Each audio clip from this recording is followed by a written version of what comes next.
Welcome back दोस्तों। तो जैसा कि हमने पिछले एपिसोड में देखा था, रेमरू ने तीनों प्राइमोरियल्स को उनके काम सौंप दिए थे, जिसके बाद वो सीधे स्कूल का ब्यूरो लेने के लिए चला गया था, जहां पर उसको कुमारा का इंसानी रूप देखने को मिलता है। अगले सीन में उन तीनों नमूनों ने लियोन से मर्चेंडाइज बेचने को मना कर दिया था, क्योंकि रेमरू धीरे धीरे वेस्टर्न नेशन पर अपना डोमिनेंस फैलाता जा रहा है। पर अभी भी उनके पास ईस्ट का हिस्सा है, जहाँ पर उन तीनों की कोई ना कोई चाल छिपी हुई है। दूसरी तरफ लियोन सीधे क्लोई की तस्वीर के पास चला गया था। इसका रीजन यह है क्योंकि वो अपनी छोटी बहन को ढूंढ रहा है। फिर हम यहाँ पर देखते हैं जहाँ पर रेमरू उन सभी के सभी की पावर्स का टेस्ट लेता है, जिसके बाद वो ल्यूमिनस से मिलने के लिए सोचने लगा, जहाँ पर वो बच्चे भी उसके साथ जाने की जिद करने लगते हैं। अगले सीन में योगी ग्राम विले के प्लान में शामिल हो गया था, जिसके बदले उसको ल्यूमिनस का सीक्रेट ट्रेजर मिलेगा। अब आगे तो वीडियो को आगे बढ़ाने से पहले मैं पहले ही कुछ बातें क्लियर कर देता हूँ। ये वीडियो इतनी लेट इसी वजह से हुई है क्योंकि मैं काफी जरूरी काम में फंस गया था। साथ ही साथ इसका नेक्स्ट एपिसोड यानी 17वां एपिसोड 7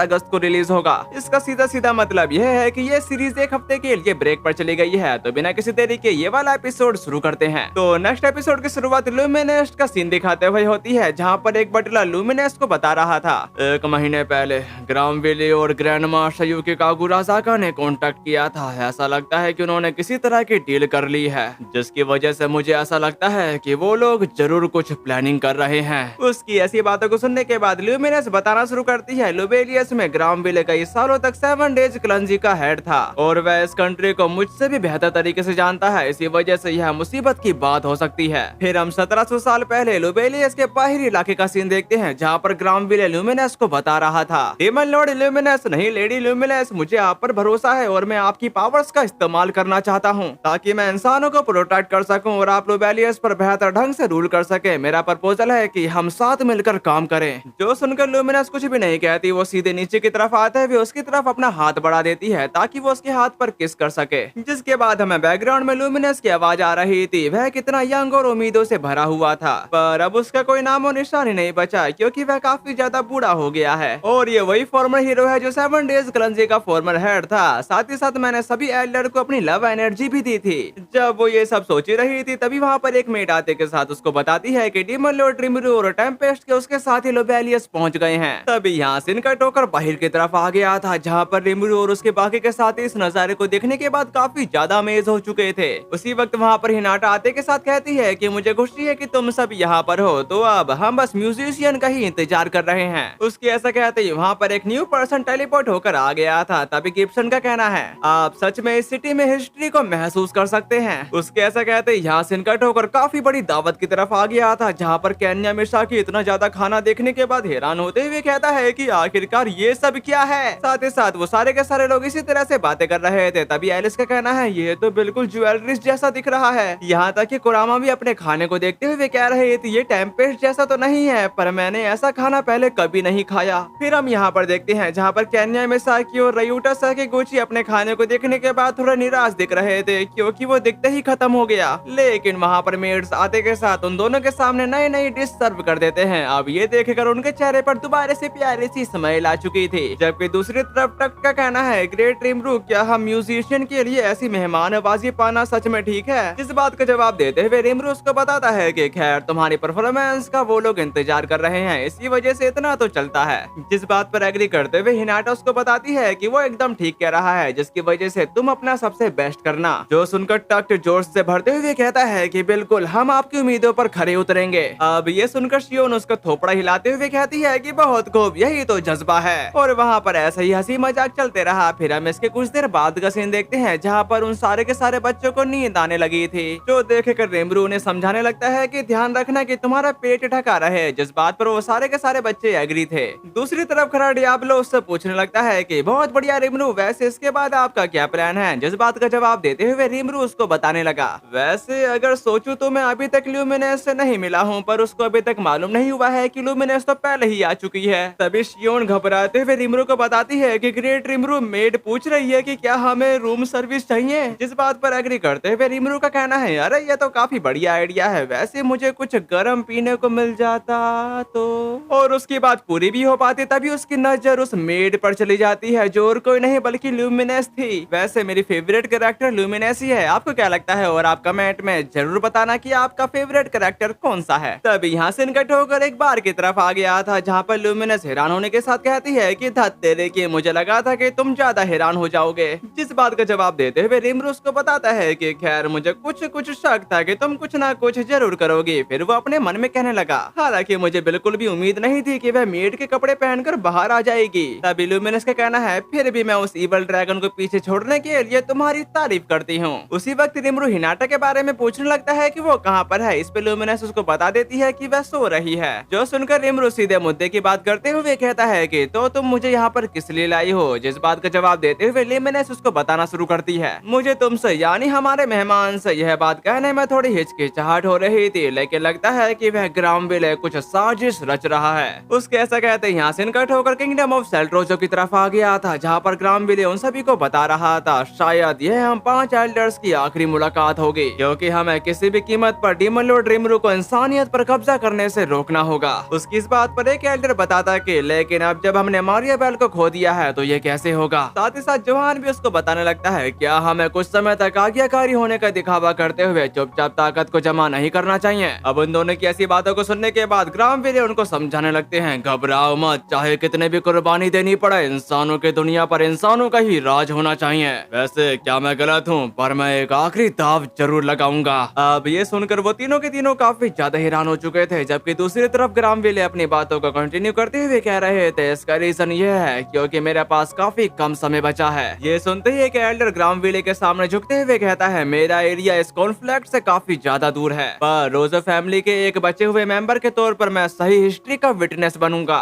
जो सब बताने के बाद वो वहाँ से चला गया था, जबकि ग्रामविले उन दोनों से पूछते हैं कि क्या तुम इसे एक्सेप्ट करते हो, साथ ही साथ मैं तुम बाकी लोगों को मरने का ऑर्डर दे रहा हूँ। अब उसकी ऐसी बातों को सुनने के बाद जोहान का कहना है, मैं भी एक रोजो हूँ, इसी वजह से मेरी स्पिरिट आखिर तक आपके साथ है। साथ ही साथ वेल्डर भी इस पर एग्री था। अब उन दोनों की ऐसी बातों को सुनने के बाद ग्रामविले कहते हैं कि उस मामले में जोहान तुम वर्ड के डिसाइपल का इस्तेमाल करोगे। डिसाइपल का मतलब आप स्टूडेंट ही समझ सकते हो। जिसका जवाब देते हुए जोहान बताता है कि वह मर्सनरी ग्रुप जिसने गवान के साथ काम किया था। इस पे ग्रामविले उन्हें बता रहा था, वे ऐसे रेडिकल हैं जो तथाकथित ग्रीन गोडेस की पूजा करते हैं। उन्होंने एक बहुत बड़े डीमन को समन किया है जिसे वह गॉड मानते हैं, और उनका मकसद दुनिया में अफरा तफरी फैलाना है। और उनकी सबसे बड़ी इच्छा यह है कि जब दुनिया बैटल की चपेट में आए तो वे उसमें मुख्य भूमिका निभाएं। इसके आगे की बात हमें उस एल्डर से पता चलती है। जैसे जैसे हम मौत की ओर आगे बढ़ रहे हैं, उनका इंटरेस्ट हमारे इंटरेस्ट से मेल खाता जा रहा है। तो फिर मुझे कम से कम वह तुरुप का पता तो लौटाने दीजिए जो आपने नॉर्थ के प्रोटेक्शन में मदद के लिए मेरे पास छोड़ा था। फिर हम यहाँ पर देखते हैं जहाँ पर ल्यूमिनस अभी भी रिमरू को बता रहे थे, इंसान काफी लंबे समय तक जीने के बाद भी सेज बन सकते हैं, पर मॉन्स्टर्स के उलट जब वे इवोल्व होते हैं तो उनकी बॉडी तुरंत नहीं बदलती।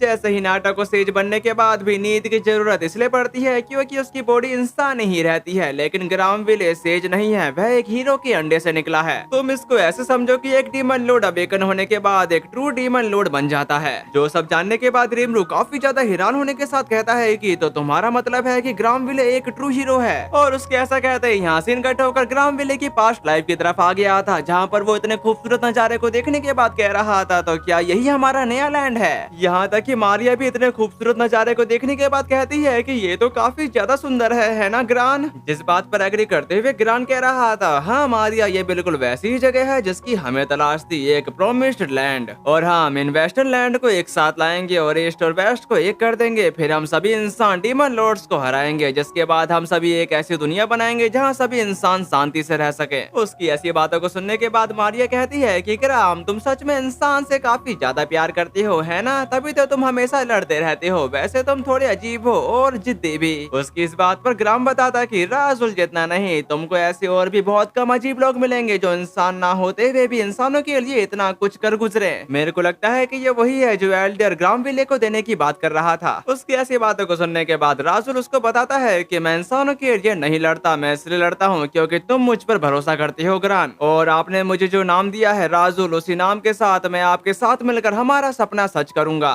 जिस बात पर एग्री करते हुए ग्रान का कहना है, चाहे कुछ भी करना पड़े, हम एक ऐसी दुनिया बनाएंगे जहाँ हर कोई शांति से रह सके। तो चलो अपनी उस जगह पर चले जिसका हमने वादा किया था। तभी हमें बैकग्राउंड में कोई बता रहा था, ग्रान डॉन हीरो, उसकी इच्छा बिल्कुल बेतुका थी। उस समय वेस्टर्न नेशन के हालात आज से भी ज्यादा खराब थे। साथ ही साथ अर्थक्वेक डेग्रोल के मन में अपनी टेरिटरी को बढ़ाने का एम्बिशन था। साथ ही साथ नॉर्थ साइड में आए डीमंस गाय की सेवा करते थे, और यहाँ तक कि वह दुष्ट घिनौना ड्रैगन भी अपनी मर्जी से हमला करता रहता था। और जाहिर है वे मुझे अपना दुश्मन मानते थे। फिर हम यहाँ पर देखते हैं जहाँ पर ल्यूमिनस ने उन पर अटैक कर दिया था, जो देखकर मारिया एक बैरियर को कास्ट करने के साथ उसके अटैक को ब्लॉक करने लगती है। तभी अचानक से राजुल भी उस पर अटैक कर देता है, लेकिन ल्यूमिनस ने उसके अटैक को काफी आसानी से ब्लॉक कर दिया था। पर ग्रान भी कहाँ पीछे रहने वालों में से था। उसी वक्त ल्यूमिनस भी पीछे की तरफ जाकर एक चट्टान पर जाकर खड़ी हो जाती है, जिसके बाद हमें बैकग्राउंड में ल्यूमिनस की आवाज आती है। हमने कई बार बैटल्स की, लेकिन जब ग्रान को यह समझ आया कि मैं इंसानों के साथ मिलजुल कर रहना चाहती हूँ, तो उसने समझौता करने का फैसला किया और फिर ये वेस्टर्न लैंड शांत हो गए। कई बस्तियां एक साथ आई, कंट्रीज बने और छोटी कंट्रीज तरक्की करके बड़ी कंट्रीज बन गई। इन सब के पीछे ग्रान दो चेहरों वाला इंसान बन गया। एक तरफ ग्रान जो लोबेलियस के बीच 7 डेज क्लंजी का मेंबर था और दूसरी तरफ ग्रान विले जो सेल्ट्रोजो का एक अच्छा पॉलिटिशियन था। तभी एक बंदा पार्टी के दौरान बता रहा था, मेरे बेटे रोल्फ और सेल्ट्रोजो के प्रिंसेस इजाबेला की शादी मेरे राज्य में धूमधाम से होगी और हमारी गहरी दोस्ती और बढ़ती खुशहाली के नाम चीयर्स। लगता है इन दोनों के नाम सेल्ट्रोजो और लोबेलियस में अलग अलग हैं। साथ ही साथ ग्रान सामने वाले मिनिस्टर का शुक्रिया अदा कर रहा था, जो सुनकर वो मिनिस्टर बताता है कि शादी का दिन जल्द से जल्द आ जाए तो कितना अच्छा होगा। फिर हम इसके कुछ देर बाद का सीन देखते हैं, जहाँ पर वही मिनिस्टर काफी ज्यादा गुस्सा होते हुए कह रहा था, वो कीड़े अगर वो नहीं आए होते तो मैं ये सब संभाल सकता था।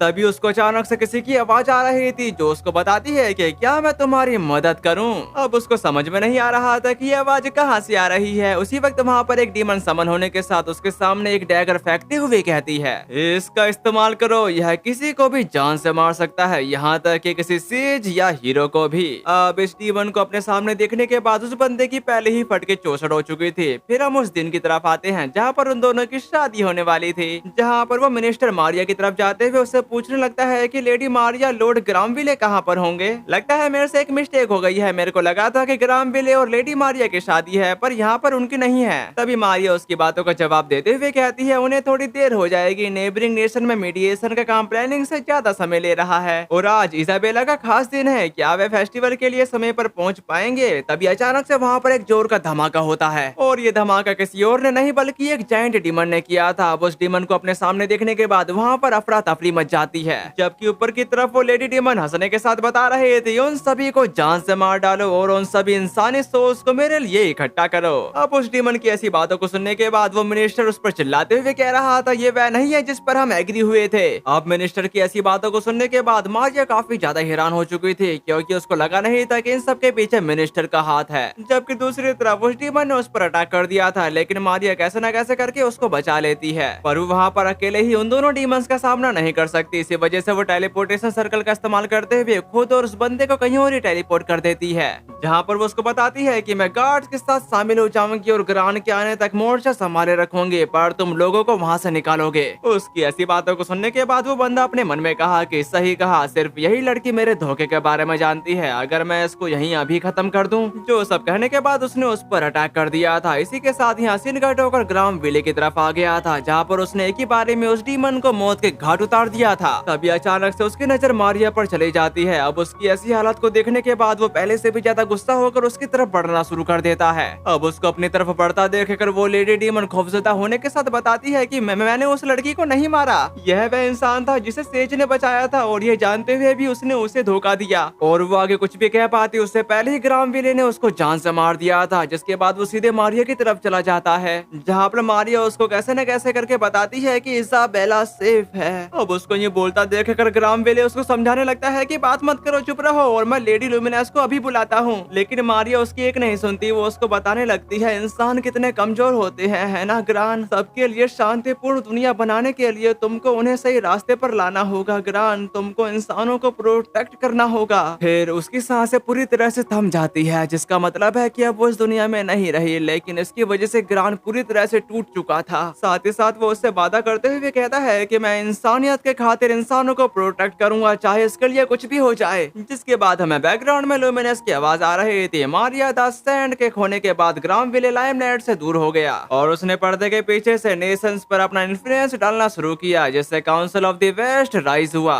फिर उसने दुश्मन ईस्टर्न एम्पायर से लड़ने के लिए एल्फ के साथ हाथ मिलाया और यह वही पर्सन था जिसने टेम्पेस्ट के अंदरूनी मामलों का पता लगाने के लिए ईस्ट से मर्चेंट को भेजा था। इतने सालों में ग्राम विले ने यह सब अकेले ही संभाला। उसकी ऐसी बातों को सुनने के बाद रिमरू और भी ज्यादा हैरान होने के साथ कहता है कि ये ग्राम विले वाला आदमी सच में लेजेंडरी टाइप का है ना। जिसका जवाब देते हुए लिमरस बताती है वह भी स्ट्रॉन्ग है, पुराने जमाने में डीमन लॉर्ड से भी ज्यादा स्ट्रोंगर। अब ये सुनकर रिमरू उससे सवाल करता है कि क्या ये हिनाटा से भी ज्यादा स्ट्रोंगर है। जिस बात पर एग्री करते हुए ल्यूमिनस उसको बताती है कि हाँ बिल्कुल, इसलिए मैं उसे यहाँ पर नहीं बुलाऊंगी। ये बात सुनकर डियाब्लो कहता है कि लेकिन अगर वह अजीब हरकतें करने लगा है तो क्या आपको लगता है कि ऐसा मारियाबेल की मौत की वजह से हो रहा है। साथ ही साथ शियोन भी बताती है कि क्या वे उसका बदला लेने की उम्मीद कर रहा है। उन दोनों की ऐसी बातों को सुनने के बाद रिमरू कहता है कि नहीं, मुझे नहीं लगता कि यह इतना आसान है, जरूर इसके पीछे उसका कोई मकसद होगा। उसकी इस बात पर ल्यूमिनस बताते कि ये एक मकसद है ना, शायद यही होगा और मुझे अंदाजा है कि उसका मकसद क्या हो सकता है। यूकी कागुराज़ाका, ऐसा लगता है कि उसने ग्रामविले के साथ कोई समझौता किया है। लेकिन रिमरू इससे ज्यादा हैरान नहीं होता है क्योंकि उसको पहले से ही उस पर शक था। अब उसकी ऐसी हालत को देखने के बाद ल्यूमिनस कहती है कि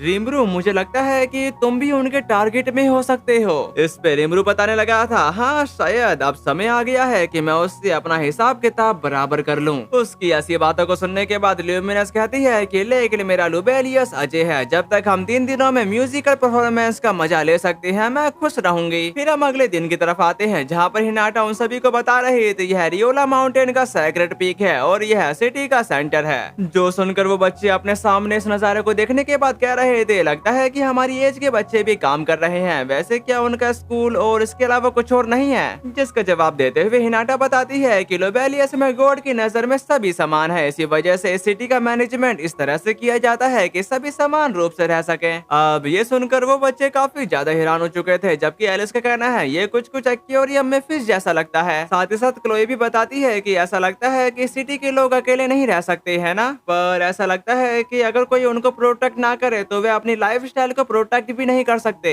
जिस बात का जवाब देते हुए हिनाटा बताती है कि हम पूरी कोशिश कर रहे हैं कि ऐसा ना हो, और तुम जानते हो मैं इस दुनिया में किसी के काम आना चाहती थी, इसी वजह से लोबेलियस में मैं ऐसा कर सकती हूँ, मेरा यही मानना है। मेरी बात को बड़े ध्यान से सुनना है क्योंकि क्लोई जो कहने वाली है वो आपके लाइफ स्टाइल में काफी ज्यादा बदलाव ला सकती है। फिर भी मैं चाहूंगी कि दूसरों के साथ मिलकर मेहनत करूं बजाय इसके कि कोई एक बंदा मेरे लिए मेहनत करे। इसके बाद यहाँ से कट होकर क्लोई की पास्ट लाइफ की तरफ आ गया था, जहाँ पर वो अपने बड़े भाई से कहती है कि बड़े भाई लियोन, फिर वो वहाँ से आगे की तरफ जाने लगी। अब उसको ऐसे ज्यादा देख कर लियोन उसको बताता है कि रुको, मैंने कहा रुको क्लोई रुको, पर वो रुकती ही नहीं, इसी वजह से वो और भी ज्यादा परेशान हो गया था। इसी सपने के साथ लियोन की आंख खुलती है, साथ ही साथ वो परेशान होने के साथ अपने मन में कहने लगा, तुम्हें मेरे साथ इस दुनिया में आना चाहिए था, पर मैं ये जानता हूँ लेकिन तुम कहीं नहीं मिल रही हो, जबकि मैं तुम्हें ढूंढने की बहुत कोशिश कर रहा हूँ। तभी वहाँ पर एक बंदा आते के साथ उसको बताता है कि मैं एक जरूरी रिपोर्ट लेकर आया हूँ, प्राइमोर्डियल जोन गायब हो गई है। अब ये सुनकर उसके पैरों तले जमीन खिसक जाती है। फिर हम यहाँ पर देखते हैं जहाँ पर वो तीनों डेमन रेलम की एक झलक देखते हुए कह रहे थे, ऐसा नहीं हो सकता, किसी ने जोन के अंडरवर्ल्ड गेट को डिस्ट्रॉय कर दिया है। मुझे इस पर यकीन नहीं हो रहा, वह एक ऐसी सन की शैतान है जो सिर्फ मजे के लिए न्यूक्लियर मैजिक चला सकती है। ये बात सुनकर वो नाइट बताता है कि लेकिन मैंने इसे अपनी आंखों से देखा है, जोन पक्का चली गई है। जबकि दूसरी तरफ लियोन अपने मन में कह रहा था, क्या हुआ होगा, क्या उसका गेट गायब होने पर वह स्पिरिचुअल रैल्म में लौट गई होगी, क्या सच में मामला इतना आसान हो सकता है। तभी वहाँ पर एक बंदा आते के साथ उसे एक रिपोर्टिंग करता है, ऐसा लगता है कि टेम्पेस्ट में जिन बच्चों को पनाह दी गई है उन्हें लोबेलियस में बेचा जाने वाला है। इससे ऐसा मालूम होता है कि डीमन लॉर्ड रिमरू ने डीमन लॉर्ड ल्यूमिनस के साथ एक सीक्रेट डील की है। जो सब बताने के बाद वो वहाँ से चला गया था। फिर हम यहाँ पर देखते हैं जहाँ पर लियोन उनको बताता है कि उस आदमी पर नजर रखो, हो सकता है कि वह किसी के साथ मिलकर काम कर रहा हो या कोई उसे कंट्रोल कर रहा हो, क्योंकि मुझे यकीन है कि कुछ लोग चाहते हैं कि रिमरू और मैं आपस में लड़े ताकि उन्हें इसका फायदा हो सके। और ऐसा कोई पर्सन जो कम से कम यह तो जानता ही है कि मैं अदर वर्ल्डर के बच्चों को इकट्ठा कर रहा हूँ, शायद सर्बिरस या कोई ऐसा पर्सन जो अदर वर्ल्डर समनिंग के काम में शामिल है। अगर मैंने कोई कदम नहीं उठाया तो मैं सीधे उनके ट्रैप में फंस जाऊंगा। इस बात पर वो नाइट कह रहा था, योर मैजेस्टी, हम आपके वफादार नाइट्स हैं, आप जो भी आदेश देंगे हम उसका पालन करेंगे। उसकी ऐसी बातों को सुनने के बाद लियोन अपने मन में कहने लगा, क्या जोन का गायब होना कोई बड़ी बात हो सकती है। फिर वो खड़ा होने के साथ कहता है, चलो मैं तुम्हारी बात मान लेता हूँ और मेरे बाहर रहने के दौरान तुम इस जगह का ध्यान रखना। इसी के साथ यहाँ से निकट होकर सर्बिरस की तरफ आ गया था, जहाँ पर यूकी कहता है कि हमें एक रिपोर्ट मिली है, लगता है डीमन लॉर्ड लियोन हरकत में आ गया है, तो लगता है कि क्लोई ही वो थी जिसे वह ढूंढ रहा था। जो सुनने के बाद मिर्च बोलते कि हम लगभग यह पक्का कह सकते हैं कि डीमन लॉर्ड लियोन का गोल क्या है। उन सब की ऐसी बातों को सुनने के बाद कगाली कहती है कि लेकिन मुझे यकीन नहीं होता कि उसने हमारे लीक किए गए इंटेलिजेंस पर इतनी आसानी से भरोसा कर लिया, इसी वजह से मुझे पक्का यकीन है कि उसे सर्बिरस पर शक है। अब ये सुनकर यूकी कहता है, कोई बात नहीं, मैं ये पक्का करूंगा कि मर्चेंडाइज का सप्लायर इसकी जिम्मेदारी ले, और ये मर्चेंडाइज का सप्लायर और कोई नहीं बल्कि ग्रान विले है। जबकि यूकी अपनी बातों को कंटिन्यू करते हुए कह रहा था, खैर अब इस प्लान में डीमन लॉर्ड लियोन भी शामिल हो गया है। अगर डीमन लॉर्ड लियोन और रिमरू आमने सामने आ जाते हैं तो लोबेलियस में और भी ज्यादा अफरा तफरी मच जाएगी और हम उस मौके का फायदा उठाएंगे। जो सुनकर कगाली काफी ज्यादा खुश होने के साथ कहती है कि फिर हम ल्यूमिनस का छिपा हुआ ट्रेजर हासिल कर सकते हैं। जिस बात पर एग्री करते हुए यूकी बताता है कि ग्रांड विले ने खुद कहा था कि इसे अल्टीमेट वेपन कहा जा सकता है, इसी वजह से मुझे ये चाहिए, चाहे इसके लिए कुछ भी क्यों ना करना पड़े। इसलिए इस बार सपोर्ट के तौर पर मैं भी तुम्हारे साथ शामिल हो जाऊंगा।